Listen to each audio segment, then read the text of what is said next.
Please subscribe my YouTube channel और bell icon पे click कीजिए क्योंकि आने वाली इन्फॉर्मेटिव बहुत सी वीडियो हैं जो आपके काम की होंगी। आज की जो समीक्षा का टॉपिक है वो है अपराधी पैदा नहीं होते, बनाए जाते हैं। गैर कानूनी गतिविधियों में आरोपित को जमानत देते हुए हाई कोर्ट ने दी टिप्पणी। ये जो टॉपिक है ये बहुत ही महत्वपूर्ण टॉपिक है, खास करके समाज की व्यवस्था बनाने के लिए। आज के समय में ये जो समाज बन रहा है उसमें अपराधी पैदा नहीं होते, बनाए जाते हैं। इसके ऊपर एक बहुत ही इम्पोर्टेंट पॉइंट है। पंजाब और हरियाणा हाई कोर्ट में गैर कानूनी गतिविधियों UAPA मामले में फैसला में कहा गया कि अपराधी पैदा नहीं होते हैं, बनाए जाते हैं और किसी भी व्यक्ति को सुधार से परे नहीं माना जा सकता। अदालत ने अरविंदर सिंह उर्फ प्रिंस को नियमित जमानत दे दी, जिन पर प्रतिबंधित संगठन से जुड़े होने और उसमें नामित आतंकी GS पन्नू से कथित संपर्क के आरोप हैं। खंडपीठ ने 2 अप्रैल 2024 को ट्रैवल्स कोर्ट द्वारा जमानत से इनकार करने के आदेश को रद्द किया है।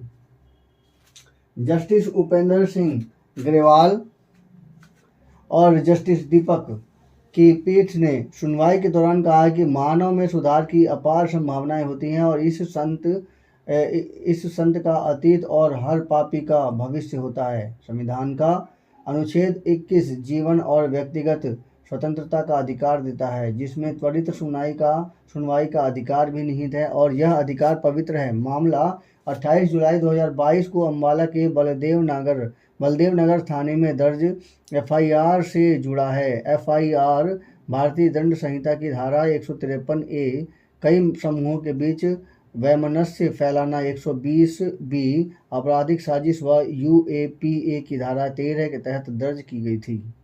ये देखिए वो धाराएं हैं जो इम्पोर्टेंट है, जो ज़्यादातर पूछी जाती हैं। आरोपित में सह आरोपित के साथ मिलकर एक आपत्तिजनक बैनर लगाया था, उसका नाम मूल FIR में नहीं था।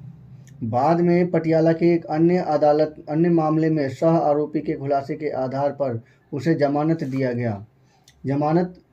गया। सरकार का दावा था कि आरोपित व्हाट्सएप के माध्यम से पन्नू के संपर्क में था और कथित खालिस्तान मूवमेंट के प्रचार में जुड़ा हुआ था। बचाव पक्ष ने दलील दी कि आरोपित का पास से कोई हथियार, गोला बारूद या अन्य आपत्तिजनक सामग्री बरामद नहीं हुई है। वह वर्तमान मामले के अलावा वह किसी अन्य आपराधिक प्रकरण में शामिल भी नहीं है। देखिए ये था एक जो चलन, यानी कि दोस्ती किससे की जा रही है। बच्चे भी ध्यान दें, दोस्ती किससे की जा रही है, वो उसका आदमी का विचार क्या है और वो किस ग्रुप से जुड़ा हुआ है, ये उसकी वजह से हुआ है।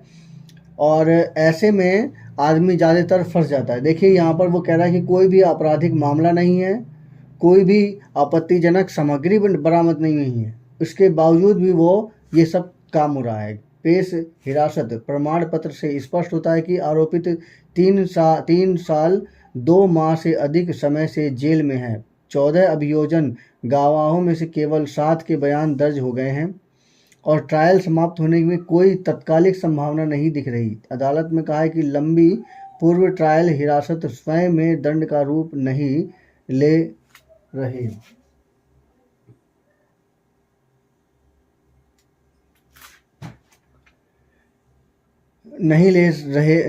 ले सकती। सुप्रीम कोर्ट के कई मामलों का हवाला देते हुए पीठ ने माना है कि UAPA की कठोर शर्त भी तब बाधित नहीं बन सकती जब सुनवाई 21 के तहत त्वरित सुनवाई और व्यक्तिगत स्वतंत्रता का अधिकार प्रभावित हो। अदालत ने लंबी कैद के मानवीय प्रभाव, रोजगार का नुकसान, पारिवारिक संबंधों में दरार, सामाजिक अलगाव और मानसिक आघात पर भी चिंता जताई है। पीठ ने कहा कि संवैधानिक न्यायालयों का दायित्व है कि वे विधि राज स्वतंत्रता के सिद्धांतों की रक्षा करें और ताकि ट्रायल की लंबी प्रक्रिया स्वयं सजा में ना बदल जाए। देख लीजिए किस तरह से ये एक तरह का ये फंसाना ही हुआ। अगर दूसरे ढंग से देखा जाए तो ये एक तरह का उससे फंसना ही था, जिसकी वजह से ये सब हुआ है। इसमें संवैधानिक न्यायालयों का दायित्व है कि वे विधि राज और स्वतंत्रता के सिद्धांतों की रक्षा करें ताकि ट्रायल की लंबी प्रक्रिया स्वयं सजा में न बदल जाए। समीक्षा कैसी लगी कृपया कमेंट कीजिए और बताइए। वास्तविकता भी यही है कि अपराधी जो टाइप के जो लोग होते हैं उनकी एक अलग ही पहचान होती है। ये अपराधी पैदा नहीं होते बल्कि बनाए जाते हैं, ये समाज करता है। आप कोई भी काम करते हो तो ये समाज के अंतर्गत ही करते हो। समाज उसे राजा भी बना सकता है, गुंडा भी बना सकता है, उसे साधु भी बना सकता है, उसे जिस फील्ड में उसे डाला जाएगा वो उसी ढंग में डलता चला जाएगा और ये समाज की ही बुराई होती है। समाज अपने स्वार्थ के लिए सब काम करता है। तो ये मेरी समीक्षा कैसी लगी कृपया कमेंट कीजिए और बताइए। मेरे चैनल को सब्सक्राइब कीजिए। ISPCS और बड़े कॉम्पिटिटिव एग्ज़ाम के लिए मेरा ये चैनल को सब्सक्राइब कीजिए। इस पर इसी तरह की इन्फॉर्मेटिव वीडियो मिलती हैं। धन्यवाद।